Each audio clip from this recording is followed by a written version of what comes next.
ಆಮೇಲೆ ಇನ್ಫಾರ್ಮೇಶನ್ಗೆ ಇನ್ನು ಸಿಸಿಬಿ ಅಧಿಕಾರಿಗಳಿಗೆ ಈ ಡ್ರಗ್ಸ್ ಮಾಫಿಯಾ ಏನಿದೆ ಇದು ತಲೆ ಬಿಸಿ ತಂದುಬಿಟ್ಟಿದೆ. ಯಾಕಂದ್ರೆ ನಟಿಯರು ಏನನ್ನು ಕೂಡ ಬಾಯಿ ಬಿಡ್ತಾ ಇಲ್ಲ, ಇತರೆ ಆರೋಪಿಗಳು ಅಷ್ಟೇ ಸತ್ಯವನ್ನ ಕಕ್ತಾ ಇಲ್ಲ. ಇದು ತಲೆ ಬಿಸಿಗೆ ಕಾರಣ ಆಗಿದೆ. ಕ್ವೆಶ್ಚನ್ ಮೇಲೆ ಕ್ವೆಶ್ಚನ್ ಮಾಡ್ತಾ ಇದ್ದಾರೆ. ವಿಚಾರಣೆ ಸಂದರ್ಭದಲ್ಲಿ ಬೇರೆ ಬೇರೆ ಆಂಗಲ್ ಗಳಿಂದ ತನಿಖೆ ಮಾಡ್ತಾ ಇದ್ದಾರೆ.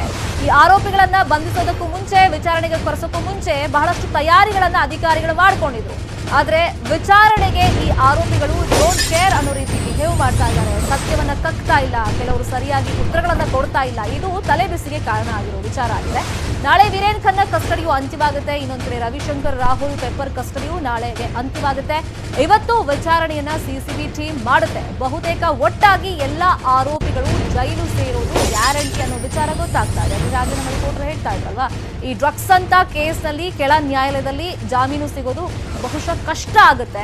ಸೊ ಹಾಗಾಗಿ ಇವರು ವಿಚಾರಣೆ ಸಂದರ್ಭದಲ್ಲಿ ಈ ತರ ರೆಸ್ಪಾನ್ಸೇ ಮಾಡಿಲ್ಲ, ಸರಿಯಾಗಿ ಉತ್ತರಗಳನ್ನ ಕೊಟ್ಟಿಲ್ಲ ಅಂದಮೇಲೆ ಬಹುಶಃ ನಮ್ಮ ಕಸ್ಟಡಿ ಕೊಡಿ ಅಂತ ನಾಳೆ ಸಿಸಿಬಿ ಅಧಿಕಾರಿಗಳು ಕೇಳೋದು ತೀರಾ ಕಡಿಮೆ ಅಂತ ಚಾನ್ಸಸ್ ಕಂಡು ಬರ್ತಾ ಇದೆ. ಹಾಗಾಗಿ ಇವರು ಜೈಲ್ ಸೇರೋದು ಗ್ಯಾರಂಟಿ ಆಗಬಹುದೇನೋ. ನಾಳೆ ವಿಡಿಯೋ ಕಾನ್ಫರೆನ್ಸ್ ಮುಖಾಂತರ ಕೋರ್ಟ್ ಮುಂದೆ, ಅಂತಂದ್ರೆ ನ್ಯಾಯಾಧೀಶರ ಮುಂದೆ ಇವನ್ನೆಲ್ಲ ಹಾಜರುಪಡಿಸ್ತಾರೆ.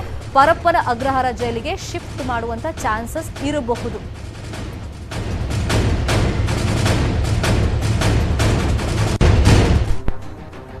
ಕ್ಯಾಸಿನೋಗೆ ಎಚ್ಡಿಕೆ ಜೊತೆಗೆ ಹೋಗಿದೆ ಎಂದಿದ್ದ ಜಮೀರ್ ಹೇಳಿಕೆಗೆ ಮಾಜಿ ಸಿಎಂ ಕುಮಾರಸ್ವಾಮಿ ತಿರುಗೇಟನ್ನು ಕೊಟ್ಟಿದ್ದಾರೆ. ವಿಷಯಾಂತರ ಬೇಡ, ನಾವು ಪಕ್ಷದ ಕಾರ್ಯಕ್ರಮಕ್ಕೋಸ್ಕರ ಹೋಗಿದ್ವಿ. 6 ವರ್ಷಗಳ ಹಿಂದಿನ ವಿಚಾರ ಚರ್ಚೆ ಈಗ ಅನವಶ್ಯಕ ಅಂತ ಹೇಳಿದ್ದಾರೆ. ಸರಿಯಾಗಿ ತನಿಖೆ ಆಗಲಿ, ಯಾರು ತನಿಖೆದಾರಿಯನ್ನ ತಪ್ಪಿಸಬಾರದು. ಕ್ಯಾಸಿನೋದಲ್ಲಿ ಡ್ರಗ್ಸ್ ದಂಧೆ ನಡೆಯಲ್ಲ, ನೈಟ್ ಬಾರ್ಗಳಲ್ಲಿ ಇಂಥದ್ದೆಲ್ಲ ನಡೆಯುತ್ತೆ ಅಂತ ಕುಮಾರಸ್ವಾಮಿ ಹೇಳಿದ್ದಾರೆ.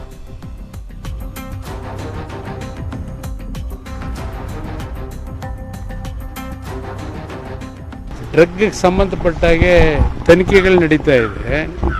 ತನಿಖೆಗೆ ಯಾವುದೇ ರೀತಿಯ ಅಡಚಣೆ ಆಗದೆ ಇರತಕ್ಕಂಥ ರೀತಿಯಲ್ಲಿ, ಆ ವಿಷಯಗಳು ಡೈವರ್ಟ್ ಆಗದೆ ಇರತಕ್ಕಂಥ ರೀತಿಯಲ್ಲಿ ನಡ್ಕೋಬೇಕು. ಅಂದರೆ ಇವರೇ ಚರ್ಚೆ ಬೇಡ, ಯಾರು ಕರ್ಕೊಂಡು ಹೋದ್ರು ಯಾವುದೆಲ್ಲ ಈಗ ಚರ್ಚೆ. ಈಗ 6 ವರ್ಷ ವಿಷಯ ತಗೊಂಡು ಏನು ಮಾಡ್ತೀರಿ?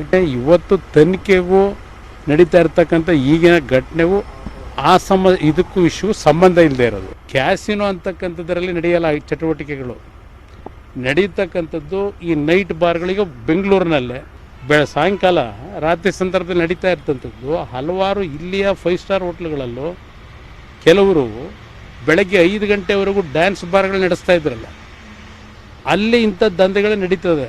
ಒಂದು ಸಮಯದಲ್ಲಿ ನಮ್ಮ ಮಲ್ಯ ರೋಡಲ್ಲಿ ರಾತ್ರಿ 12 ಗಂಟೆಗೆ ಹೋಗ್ಬಿಟ್ಟು ನಾವು ಇಂಡಿಯಾ ದೇಶದಲ್ಲಿ ಇದ್ದೀವಿ ಅಂತಲೇ ಅನ್ನಿಸ್ತಿರ್ಲಿಲ್ಲ. ಈಗ ಆಗಿದೆಯೋ ಗೊತ್ತಿಲ್ಲ ನನಗೆ.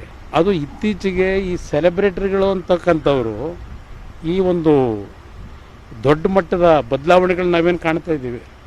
ಈಗ ನಿಮ್ಮ IPL ದಂಧೆ, ಇದು ಕ್ರಿಕೆಟ್ ಆಡ್ತಕ್ಕಂಥದ್ದು, ಮತ್ತಿನ್ನು ಕೆಲವು ಸೆಲೆಬ್ರಿಟಿಗಳಿಗೆ, ಸಿನಿಮಾ ನಟರುಗಳಿಗೆ ಅಲ್ಲೆಲ್ಲೋ ಕರ್ಕೊಂಡೋಗಿ ದುಬೈನಲ್ಲೋ ಮತ್ತಿನೆಲ್ಲೋ ಕರ್ಕೊಂಡೋಗಿ ಪ್ರೋಗ್ರಾಮ್ಗಳು ಮಾಡಿ ಅಲ್ಲಿ ಅವಾರ್ಡ್ ಕೊಡ್ತಕ್ಕಂಥ ಕಾರ್ಯಕ್ರಮಗಳು, ಈ ರೀತಿಯ ಕಾರ್ಯಕ್ರಮಗಳು ಪ್ರಾರಂಭ ಆದ ನಂತರ ಈ ರೀತಿಯ ಒಂದು ವಾತಾವರಣ ನಿರ್ಮಾಣ ಆಗಿದೆ.